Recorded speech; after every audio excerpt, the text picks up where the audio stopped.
when our son came out to us, but that made it hit closer to home, of course. And then I started getting into the doctrine of our church, our faith. We've been part of that church for 50 years.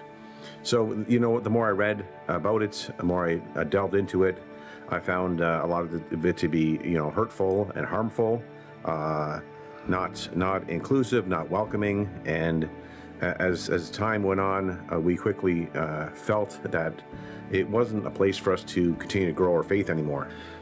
Well, I'd say it's a very uplifting feeling to finally reach a fuller expression of inclusivity. There's been ups and downs over the last 4.5 years of, will we get far enough? Will we get far enough for us? And then one of our concerns also was that, are we going too far for everybody else in the community? And then, we had to ask ourselves, is this a place we want to belong long term? Or should we go to a fully affirming church? We didn't think that was necessarily the answer either, because then you're just with like-minded people again.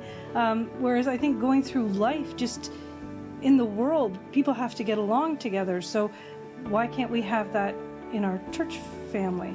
This is what the world should look like, that people have different opinions. We're not made all the same, but we can coexist together and love Christ and do church together and support each other. How are we going to love our neighbor if we can't even sit together in a building together and worship?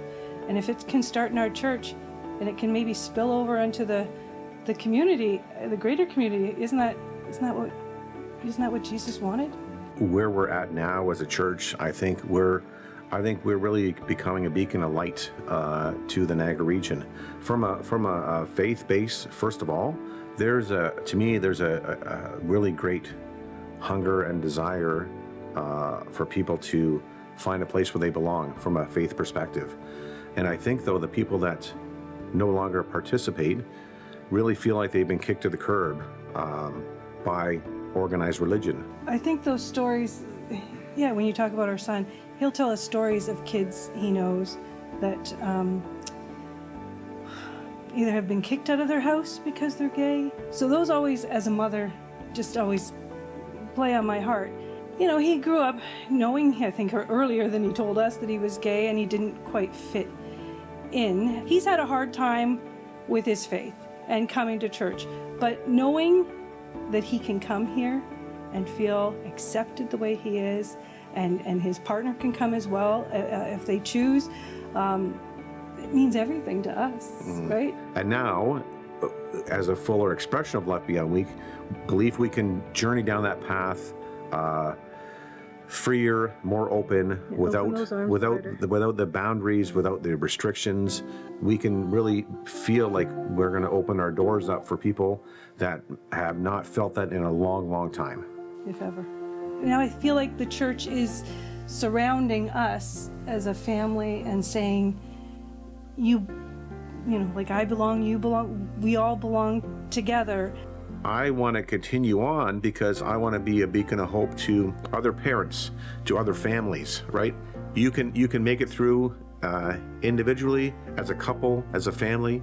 You can get through. You can stay part of a faith community and not be afraid to be honest and open about who you are. I really am thankful that our church is not afraid to lead the charge, because to me, they're doing the right thing. They're doing what Jesus, I think, would do to make everyone feel included and loved. After the last meeting that we had recently about kind of where we're at, I talked to Jeff Lockyer afterwards, and I just thanked him and all the leadership for their courage to keep pushing forward. Not on their behalf, but all of our behalf. Families like ours, sons like ours, right? Because it'll make a difference. It's making a difference right now. It's making a difference.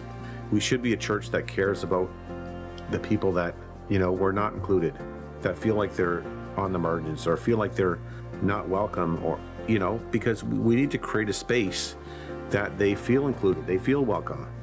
I want I don't want there to be any barriers for people to come and celebrate a life with Jesus.